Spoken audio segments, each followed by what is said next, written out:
Okay, it's time again for the Press Box Podcast. This is episode number 99 of the Press Box Podcast.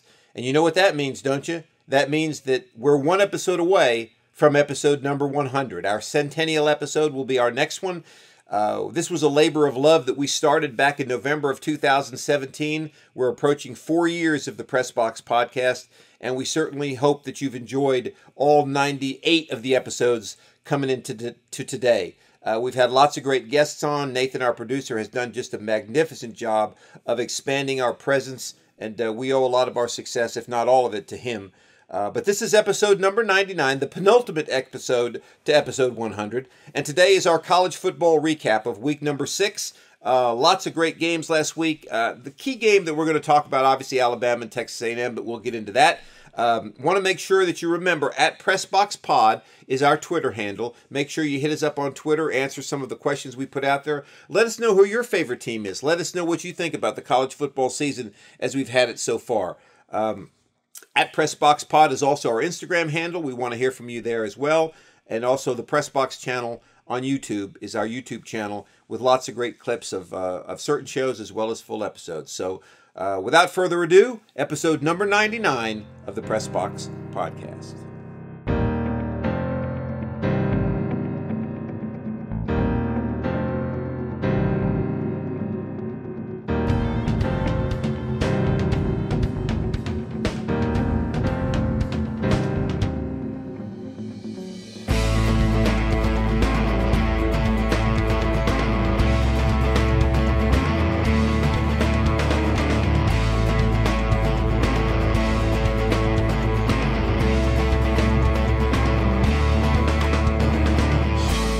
Okay, welcome back to the Press Box Podcast. This is episode number 99. If you're counting at home, I'm your co-host, Ralph Miranda, along with my producer, Nathan Miranda, today.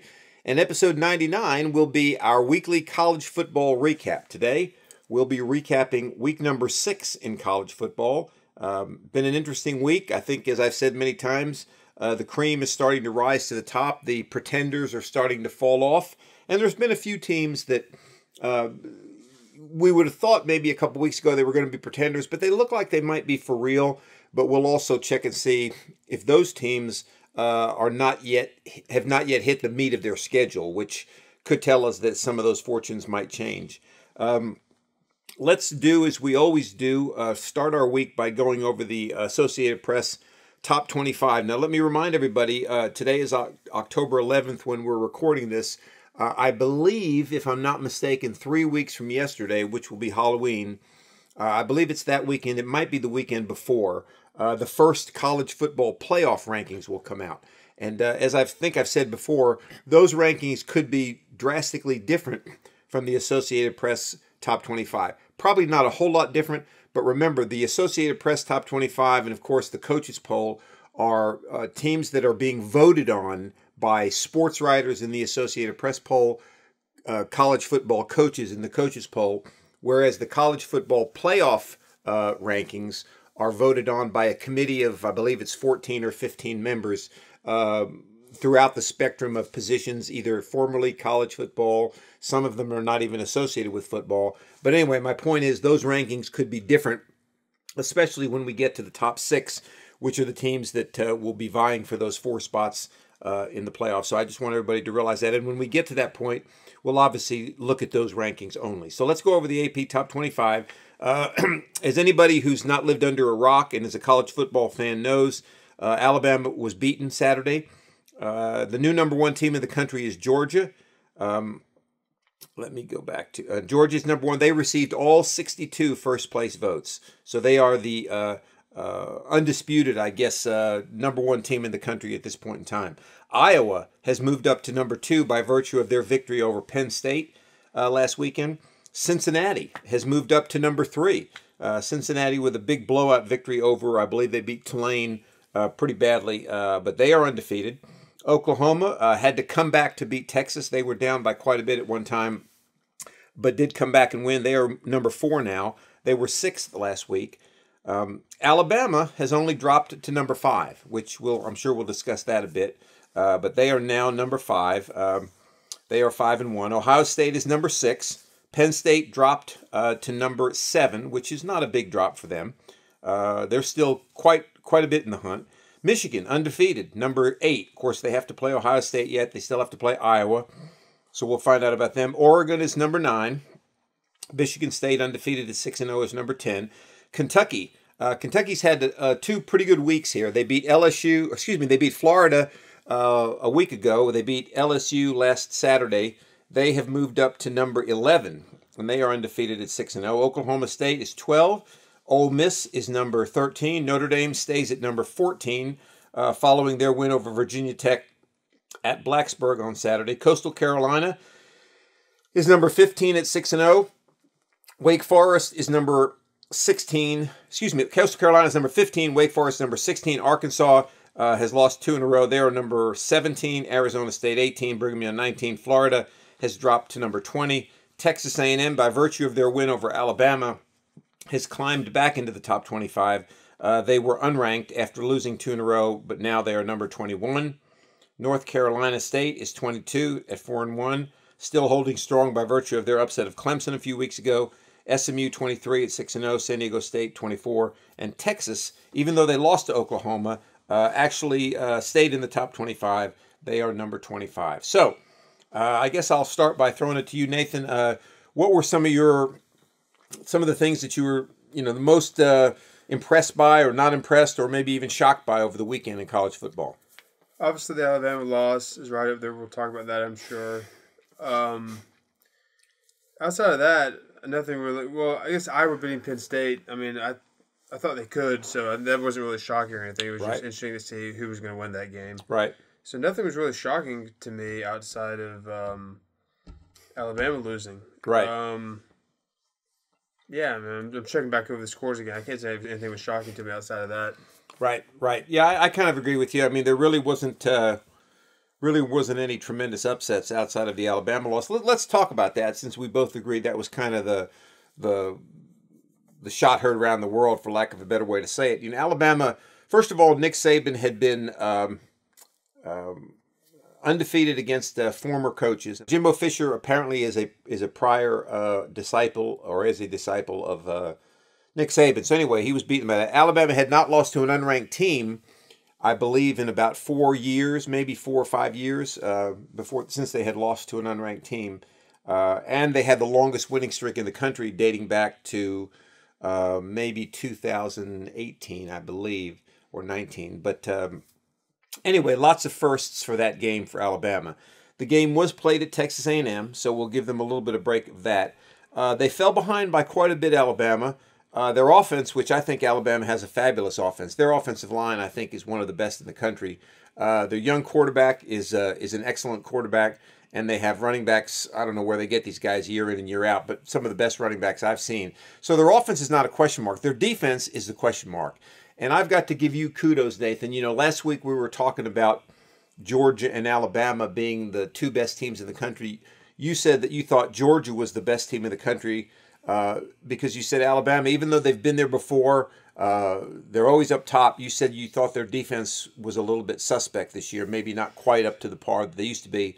And I've got to give you kudos for that, because that was really their problem over this loss to Texas A&M. And, they struggled with Florida. I also want to give you kudos because they beat Ole Miss 42-21 a week ago. You had mentioned that you were a little shocked that they had given Ole Miss 21 points, and I think I said that, well, it was 42-7 at one time. Maybe they called off the dogs. Maybe they kind of went more prevent. But something, I have to give you credit. They're giving up a lot of points. And that's not a trait that we've seen Alabama do over the last many years. Yeah, and I'll say too, Ole Miss is known to have a good offense, right? Yes, they are. They are. Prolific offense. And they have scored a lot. I mean, they've scored 43, 54, 61, right. 42. Right. 52, yeah. Or I'm sorry, 21, 52. But yeah, I just thought Alabama overall as a team, for some reason, the way their games have gone up to this point, including, like I mentioned, the Ole Miss game, I thought they would win a little more handily. They just didn't seem like the usual Alabama. They seemed like that if you wanted a chance to take down Alabama, this was your chance this year. Right. For whatever reason. I know the defense is part of it, but it just didn't seem like the usual Alabama. I don't know. Right. So it looks like that was the case.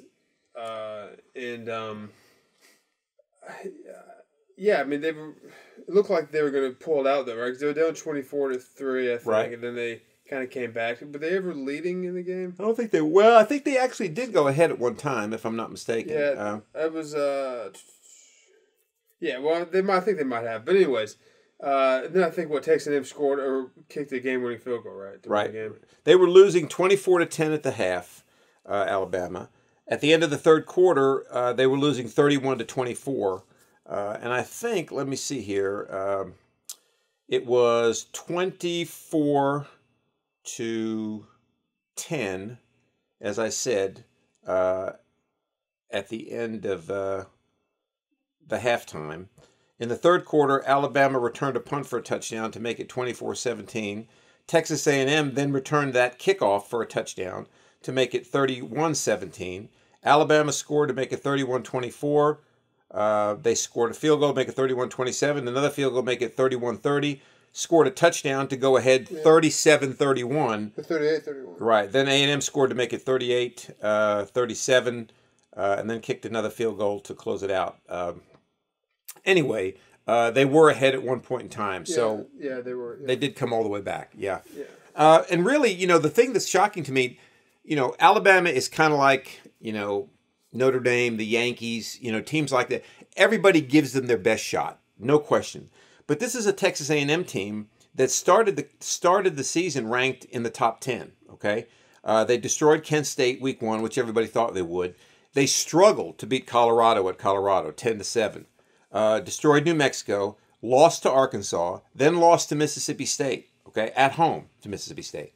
So, it really was kind of a shocking loss to Texas A&M in a lot of ways. I mean, had Texas A&M been undefeated, I might have been able to accept it a little more, but it was shocking. But that's why the fact that they were unranked too, they should have dropped farther than number 5. I agree. I agree.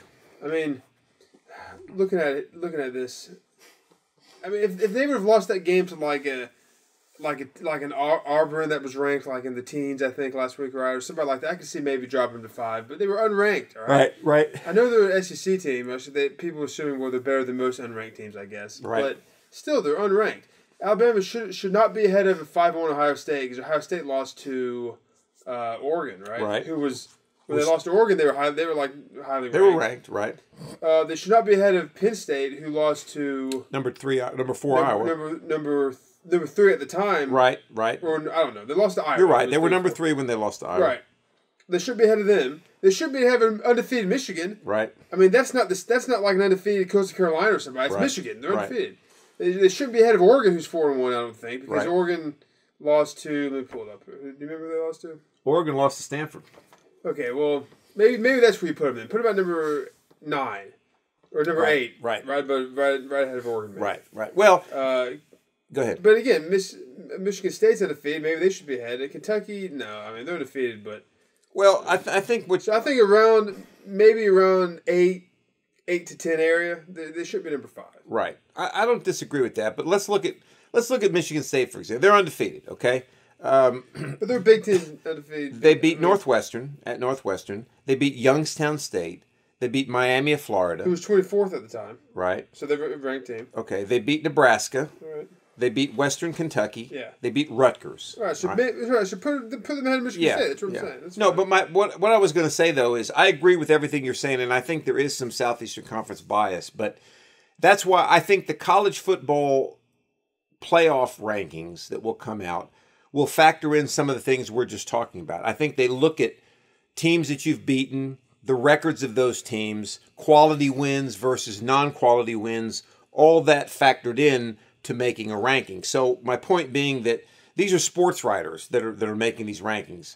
So it's very possible, that when these first rankings come out, depending upon the teams that Alabama's already beaten, Alabama could be even lower than 5. I guess, but there's also SEC bias in the in those rankings. There are. Now, I'm not saying maybe there should be SEC bias because SEC teams with 1 loss or whatever are probably going to be better than your 1-loss Big Ten teams, whatever. But I'm just saying you got to take it on a case-by-case basis. See, again, though, to play the devil's advocate to what I just said, if you want to be on the pro side of Alabama only dropping to 5, 5-1 Alabama is still better than the 5-1 Ohio State. I agree. So I agree. If you want to look at it, just like let's have common sense about it. Forget about who teams have played, who they lost to. Right. Then I would agree with it. Well, common sense would tell you Alabama's still better than all these other teams. Right. I mean, but then again, if that's the case, right? If you're going to base it on, well, just forget it, put records out the window, forget who teams have beat or lost to, just go by common sense, then Alabama should be ahead of Cincinnati and Oklahoma. Well, right? Because they're better than Cincinnati. Come on. Yeah, and I think, but here's so only drop really, if you wanted to go by that method, just drop them to 2 and put Georgia at 1. Right? That's why it looks like they're kind of trying to go by records and who you lost to. If that's the case, then drop them all the way to 8. You have to just pick one or the other. Don't straddle the fence with how you're going to rank teams. Well, you could also make the case that who has Alabama really beaten this year, right? I mean, they beat Miami of Florida first game. Miami of Florida has turned out. They were ranked, I think, 12th when they beat them, but it looks like they've lost quite a few games since then, so they're not as good as everybody thought they were. They beat Mercer, okay?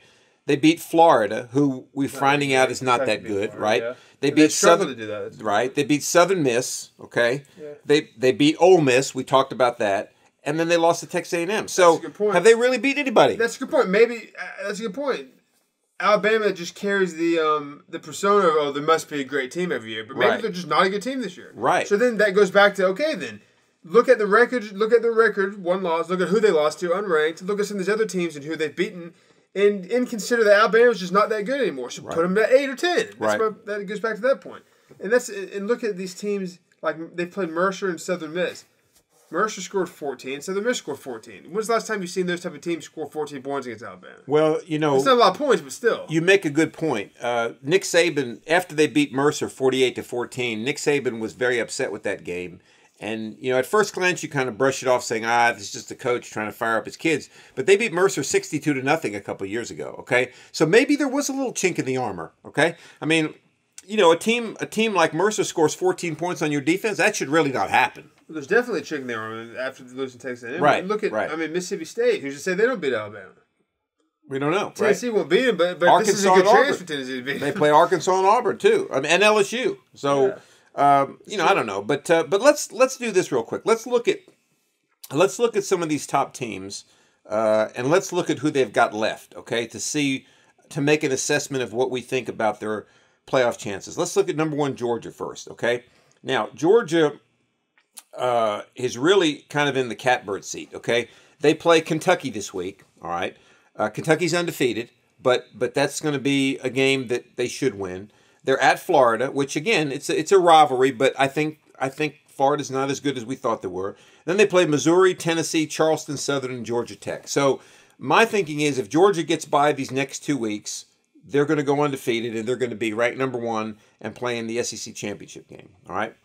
Well, I think the fact that they beat Auburn 34-10 would tell you that they're going to go undefeated. Yes, I think they are. If they struggle in that game, maybe you can say they lose one, but they're not going to. And I think they're in the playoff because even if they lose the SEC championship game, they're in. Okay.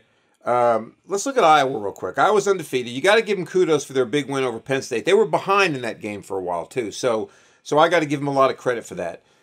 They play Purdue this week. They'll win that one. They're at Wisconsin. They'll win that one.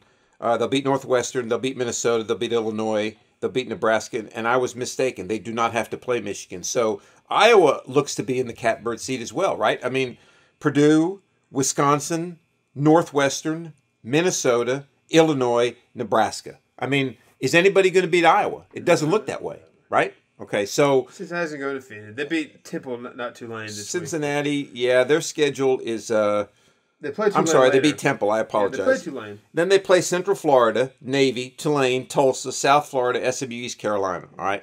So assuming they don't stub their toe, they'll go undefeated. But that was my whole point, though, is that they're going to go undefeated, and the best team that they're going to have beaten is Notre Dame. Right. And how good is Notre Dame? So how strong of a case is that for But we said this last week. If Notre Dame finishes 11-1, that win will look a whole lot better, right? Okay.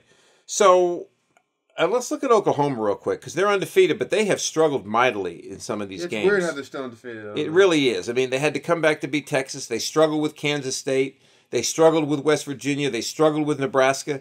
They struggled with the only game they didn't struggle was against Western Carolina. They're going to lose a game, Texas. I mean, they got to. They play TCU this week, Kansas, Texas Tech, Baylor, Iowa State, Oklahoma State. They don't play a lot of tough teams, but they'll lose one of those games. I think they will, and they'll have a Big 12 championship game as well. We've already talked about Alabama. Let's look at Ohio State. We know they have to play Michigan in the classic end of season rivalry game, but they're at Indiana this week. They play Penn State, so that game against Penn State will knock one of those teams out of the race, right? Because they'll both have one they'll loss. Have two losses, yeah, right? Yeah. Right. So that's going to be a game, or that's going to be an elimination game, if you will. All right, and then they're at Nebraska, Purdue, Michigan State, Michigan, which we'll find out. Okay, Michigan's, we'll see. Well, then again, let's say Michigan loses to Ohio State. Ohio State ends with one loss. Michigan has one loss, and but they have to play in the Big Ten championship. How does that work? Who's in the? Yeah, let's look at that. Let's look at this. Let's look at the Big Ten real quick, and I can give you that rundown. Okay, the Big Ten, Ohio State and Michigan State are all in the East. So only one of those teams can go to the Big Ten championship. So I guess if Ohio State and Michigan both have one loss, and Ohio State beat Michigan to be Ohio State, right? So but then let's say Ohio State wins the Big Ten championship, and they have one loss now. Right. But Michigan also has one loss to play for you. Maybe you have to. But they would not play. They would not play in the Big Ten championship game. Right, but they still have. They do. It doesn't matter who's but I think then the committee would say you have an Ohio State team with one loss. They beat Michigan, right, so and Ohio State's in. I know. Yeah. Ohio State's in. But depending on how some of these other teams shake out, could you get Michigan in there too? I don't think so. And see, Michigan State's in the East too, and they're undefeated. So we still have to see. Let's look at Michigan State's schedule real quickly. Okay, the Spartans are undefeated. They're at Indiana this week. Then they play Michigan. That's going to be an elimination game, right? Because both those teams are undefeated. One of them's got to lose.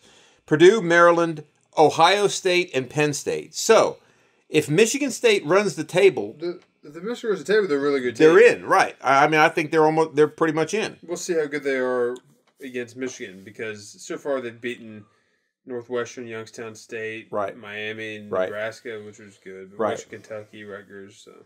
I think what's starting to play out here, which is really going to be interesting. And again, let me say we're speculating. Okay, we're speculating on what we think is going to happen. But based on that, I think this is going to be a year where right now I'm going to say you can tell me what you think. But I think Georgia's in. I think Iowa's in. Okay, I think Cincinnati's in. And the reason I say that is because Notre Dame may lose another game, but it's not likely. I mean, if you look at the teams they've got left. It's not likely, all right? So I'm going to say Cincinnati's in. So if those three teams are in, there's only one spot left, okay? So who gets that spot? Is it Oklahoma if they go undefeated? Is it Ohio State? Is it Penn State? I mean... If Oklahoma goes undefeated, it would be them because they're fourth right now. Right, they're not going to drop them. So what I'm trying to say is... Unless they decide, if them and Michigan are both undefeated, unless they decide we'll give it to Michigan, I don't know. And, here's another thing. We talked about this last week when Alabama and Georgia were both undefeated. We said if they both get to the SEC championship game undefeated, the winner's obviously in, the loser's also in. All right, well, now let's look at that. Let's look at a different side of that. Let's say Alabama and Georgia end up in the SEC championship game, which is not a given now because Texas A&M, remember, also has one loss in the Western Division of the SEC. So we're not sure Alabama's going to even make the SEC championship game. But let's say they do. If they knock off Georgia, are they both in? Let me think about that. Because now you got two one-loss teams. No, I think not if Oklahoma or Michigan are undefeated. Right. See, so that's the point. Who do you leave out then? Do you leave out Georgia? No. Do you leave? But Alabama's. Well. What I'm trying to say is it's convoluted. Is what I'm saying. Okay, I guess if Alabama beats Georgia in the SEC championship game, then you leave out Georgia. Yeah, because they both have one loss, and Alabama beat Georgia. Yeah, I know that, but if you're Georgia, there's got to be some. I don't want to say reward because that makes it sound. Don't bad. lose to Alabama in the SEC championship game. There's how you get it. I agree. I guess you're right. We're going to see some reward for going undefeated up to the SEC championship. Yeah, but that's a wrong way to say it. I think it depends on who's left in the they have pile. A national award. It's called the Poinsettia Bowl. The Citrus Bowl. Yeah. Okay, so we'll see. We'll see how that plays itself out. Let's talk a little bit about Notre Dame real quick. Notre Dame, another what I would call underwhelming win. They went to Blacksburg, Virginia, to play Virginia Tech. Was down 29-21. Scored with about, I don't know, 2-3 minutes left to tie the game with a 2-point conversion, and then won it with a field goal with 17 seconds left. The offense was a little better. They ran the ball for 184 yards, so you got to give them a little credit to the offensive line there. Protection wasn't quite as bad, but the quarterback thing is still up in the air, and the defense, moments of brilliance, moments of head scratching. So the only saving grace for Notre Dame, as we talked about, I think last week, is I think the meat of their schedule is finished. They have a bye this week, and then they come out and play their last 6 games against Southern California, North Carolina, Virginia, Navy, Stanford, and I'm probably leaving one team out there, but it really doesn't matter right now. Oh, Georgia Tech. They play Georgia Tech. Okay. So I think Notre Dame, if you look at those teams and some of those, in fact, let me look at Notre Dame's schedule real quickly here. That's the easiest way to do it. Notre Dame is on a bye this week, so they'll get a chance to kind of lick their wounds and rest up and heal some guys. Then they're home against Southern Cal, home against North Carolina. 2 games I think they're going to win. They're home against Navy, another win. They're at Virginia. Virginia's not a very good team. They're home against Georgia Tech, not a very good team. And then I think the key game for them is going to be at Stanford. Reason I say that, Stanford's not very good, but when you go to their place, last game of the season, they're good enough to sneak up and beat you if you're not at the top of your game. I see that. So I'm saying Notre Dame's going to end up 10-2 or 11-1. I think 11-1 gives Cincinnati a ticket to the playoff. I think 10-2 hurts Cincinnati a little bit, but based on who else is around, they still may get in. Cincinnati, I think. I mean, unless Notre Dame loses like 2 more games or something, they're probably going to, right. Because again, remember, the record is the first thing you look at. And after that, you go to strength of schedule, I think, right? They're going to be undefeated, Cincinnati. So they got that box ticked. You know, how many teams are going to end the season undefeated, really? But I think here's the problem for Cincinnati. Okay, let's look at the standings one more time. Okay, right now the undefeated teams with a chance. Let's look at Oklahoma State's schedule real quick, even though it doesn't really matter at this point. But Iowa State, Kansas, West Virginia. Okay, so let's look at the standings again. Okay, now Georgia, Iowa. We've already said they're probably going to go undefeated. Oklahoma may or may not. Okay. Michigan, may or may not. Michigan State, probably not. Kentucky's got to play Georgia this week. I doubt they're going to beat Georgia. Oklahoma State has to play Oklahoma. So one of those teams is going to lose, okay? So, and then the next undefeated teams you have are Coastal Carolina and Wake Forest, which are not very good. So here's my point, okay? My point is, let's say Georgia finishes undefeated. Let's say Iowa finishes undefeated. And let's say Oklahoma finishes undefeated, okay? And let's say Michigan finishes. Well, Michigan can't finish undefeated, can they? Because they would play Iowa. It gets complicated. They all play. Yeah, they would play Iowa in the SEC championship, in the ACC, in the Big Ten championship. So I guess I'm answering my own question while I'm talking here. I think Cincinnati, if they go undefeated and Notre Dame finishes on the rest of their way without losing, they're in. Even Notre Dame loses one more game, though. Again, the first thing you look at is record. And Cincinnati's still undefeated. I mean, I'm not saying I agree with it. I'm just saying, don't you think they'll probably put them in? Plus, that's a big story, right? The first non-Power 5 that's going to get them more eyeballs on the game, the playoff game and stuff. I mean, yeah, I think it's going to be a bigger story. You know what I mean? Yeah, and it's going to be a story either way. If they cut him out, it's going to be a story. Yeah, but I guess what I'm trying to say in a roundabout way is, let's say they go undefeated, Cincinnati, okay, and let's say Ohio State beats Penn State, and they beat Michigan, and they beat Michigan State, and they go to the... I agree. They should be over them. Right. But I'm saying, do you think that the committee will do that? Yeah, I don't know. I mean, you know what the key's going to be? The key's going to be is where do they put Cincinnati in the first ranking?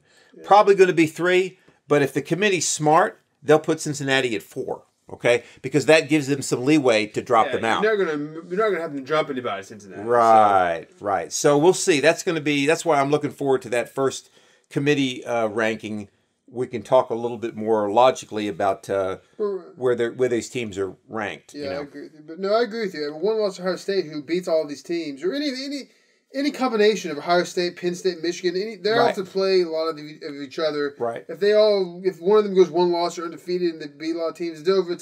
They have to go over Cincinnati. Right. Because Cincinnati plays nobody. Right. Nobody. I'm just saying. I wonder if they're going to look at it that way. I don't know, because technically they are undefeated, but I don't know. And Cincinnati's in the AAC. Let me look at the AAC real quick and see if they have a championship game. I'm not sure if they do or not. Well, they're going to win it. They do have two divisions. Okay, they do have two divisions. Oh, that's the ACC. But again, they're going to win it. Doesn't matter. Well, I don't know. I mean, it looks like there's only one. I don't know. I don't think they have a championship game. It's just like Coastal Carolina. Like, who's going to beat Coastal Carolina? They'll be undefeated. It's just a matter of, the conference they play. Yeah, that's true. I don't disagree with that. Okay. And why do people? Let me see here. Let me look at the schedule. Maybe I can answer my own question. Look at Cincinnati's schedule again.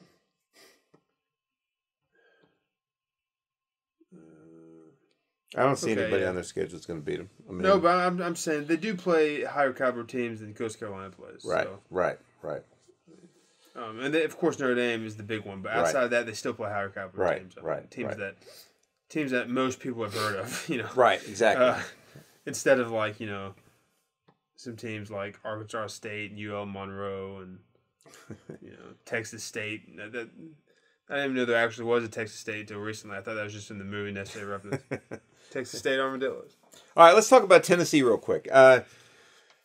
Tennessee, gosh, they're 4-2 right now. They destroyed Missouri and South Carolina, which, going into the season, those were two games that we thought, hey, if they come out of those two with at least one win, they're in pretty good position. Yeah, and now they've destroyed them. That's right. Now, here's the key. Let's look at Tennessee's schedule, which we've looked at quite a few times, but I want to look at it one more time. They're going to make a bowl now. I mean, we can say that. No, I think they're going to make a bowl game. That's kind of a given, but I just want to look at their schedule. And they're not going to make the SEC championship game, so their fate's kind of sealed. Right? I mean... Well, no, they're not going to make the SEC championship game, but what I want to talk about real quick is just the nature of their season as it's going on here. Let me see if I can pull up their schedule real quick. Really, I mean, look at... They've really scored a lot of points. They have. So they're 4-2. They play Ole Miss this week. Okay, that's going to be a real key game for Tennessee. And I think if they beat Ole Miss, okay, they're definitely going to be in the top 25. No question at 5-2. But I think if they give Ole Miss a battle, even if they go down to the wire, you might see them at number 25, maybe. But my point is, I think this is going to be a landmark game for them because it's a team that's really good. Then they're at Alabama, then they're at Kentucky, and then they play Georgia. And then, of course, South Alabama and Vanderbilt, which will be 2 wins. So I think they're going to be 6-6 at worst, maybe 7-5 at best. What do you think? Yeah, that sounds about right. Okay. I just lost my thing here. I mean, if you look at their schedule, Kentucky looks like a team that may beat them, and they're at Kentucky. Kentucky's pretty good. I guess. Georgia's not going to beat. They're not going to beat Georgia. Oh, you go ahead. Go ahead. No, I mean, I'm interested to see how close they play Ole Miss and how close they play Alabama. Right. I don't think they're going to beat either of those teams. Really, No, I mean, they have a chance to beat Ole Miss.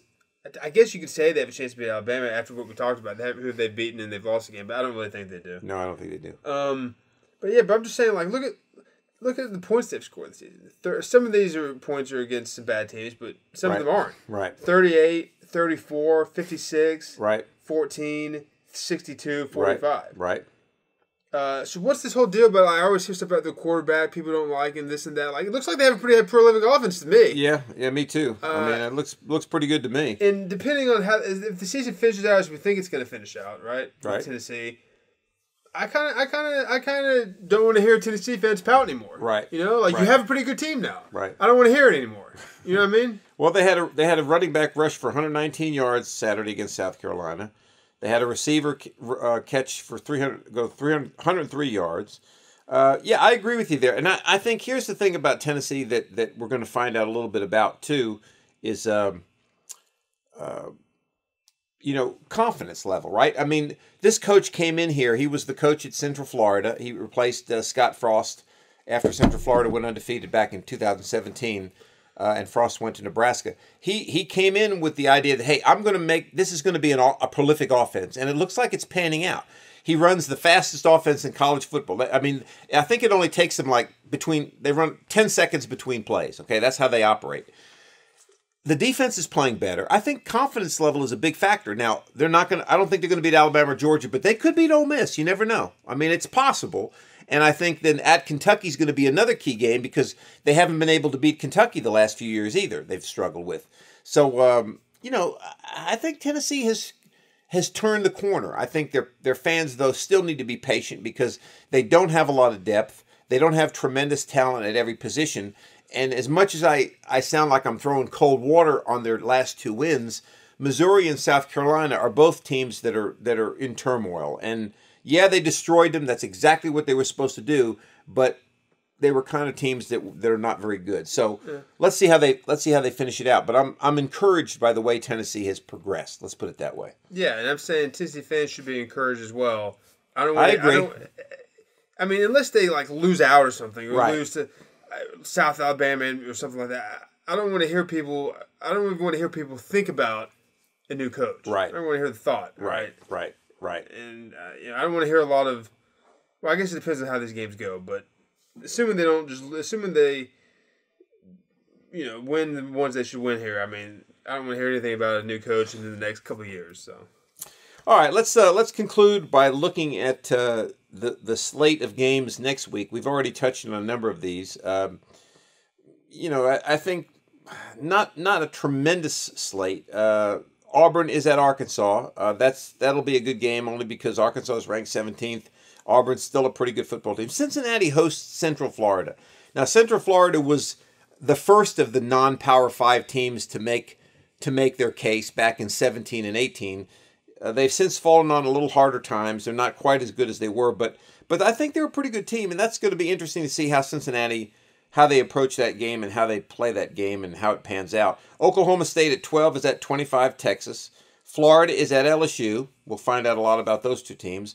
Texas A&M, we'll find out how good of a coach Jimbo Fisher is, right? They play at Missouri. So can they put the Alabama win behind them and move forward against Missouri? Iowa hosts Purdue, should not be a problem. Georgia hosts Kentucky. I think we're going to find out a lot about Kentucky there. I think that's Georgia win no matter how you look at it, but I want to see how good Kentucky is. Right, that's the key. Does Georgia blow them out like they did Arkansas? And they will. Or do they? And they will. Right. I think they will. I agree. I don't see Kentucky scoring more than 10 points. I don't either, if that much. Alabama is at Mississippi State. Again, it's going to be a challenge. Oklahoma hosts TCU. We already talked about Ole Miss and Tennessee.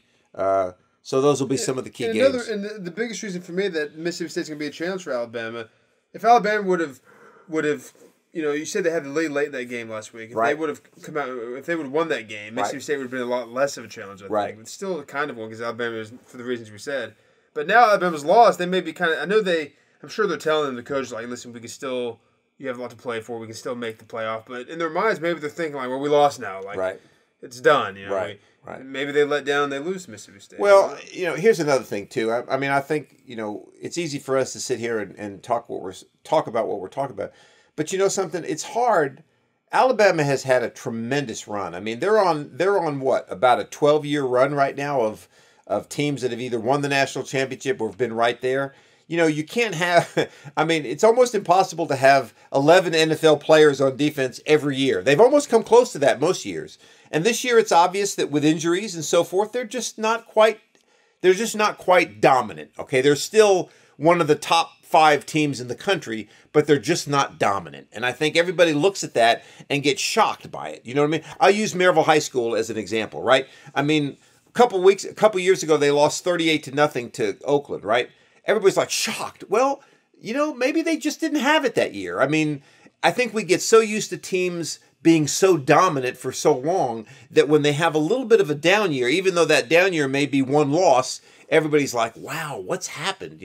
Nothing's really happened. It's just that they've had a down year, right? Right. I mean, but anyway, it's fun to talk about it. Yeah, and maybe UCF would beat Cincinnati. That could end all that discussion. That would end that discussion completely. We'd have a lot less to talk about, but it would make it a lot simpler. We would have a lot less to talk about. And one thing I want to do... The little committee's probably hoping that happens. Oh, they're hoping. You know they are. I mean, the last thing they want to have to do is make a decision between an undefeated Cincinnati who's beaten Notre Dame and a one-loss Ohio State or Penn State or something like that. That's right. Coastal Carolina, I wanted to look at their schedule. They're at Appalachian State. They host Troy, at Georgia Southern, host Georgia State, host Texas State, and then at South Alabama. Yeah, I don't see them losing any of those games. Louisiana Monroe. They really need to. I mean, I'm not saying they don't want to. They probably welcome it, but they really need to find them. Somebody needs to find them a new conference. They don't need to be in that conference. Well, and also they seem to hang their hat every year on their win over Kansas because that's their Power 5 win. You know, but I mean, put Notre Dame in that spot. If they beat Notre Dame like Cincinnati did, we'll give them the kudos. Yeah, they need to be a new conference. They really do. Yeah. Put them in Cincinnati's conference. You can find some team in Cincinnati's conference to drop down to switch the conferences to drop down to Coastal Carolina. Oh boy. So there you go. That's our week 6 recap, I guess. Gosh, can't believe we're already in week 7 coming up here in college football. But hope you enjoyed it. And, like I said, let us know what you're thinking. I mean, are we way off? Do you agree with what we're saying? Nathan's been putting up a lot of little questions from time to time on Twitter. He's done a tremendous job with our production and with keeping up with our social media. Let us know what you think. Who's your favorite team? What do you think about your team? And what do you think about some of the things we've talked about, especially with the first college football rankings coming up in a few weeks? I want to remind everybody, remember, we're on Twitter. I've mentioned that many times, at PressBoxPod. Follow us on Twitter. Let us know. Tweet at us. Give us your ideas on certain things. The PressBox channel on YouTube. Nathan's done a tremendous job with that. Great video or great audio clips with some video clips up there of some of the best moments of our podcast, as well as full episodes. You can communicate with us there as well. And then our Instagram handle, at PressBoxPod as well. Lots of ways to communicate with us. Let us know what you think. We've accumulated a lot more followers over the last few weeks. We certainly appreciate that. We hope you liked our episode with John Bryce last week. John gave us some great insight to some of these teams, and hopefully we can get him on again really, really soon. So that's episode 99 for you, college football recap. We've enjoyed bringing it to you, and make sure you check back regularly for episode 100, our centennial episode, which will be coming up the next time we get with you on the Press Box Podcast. See you next time.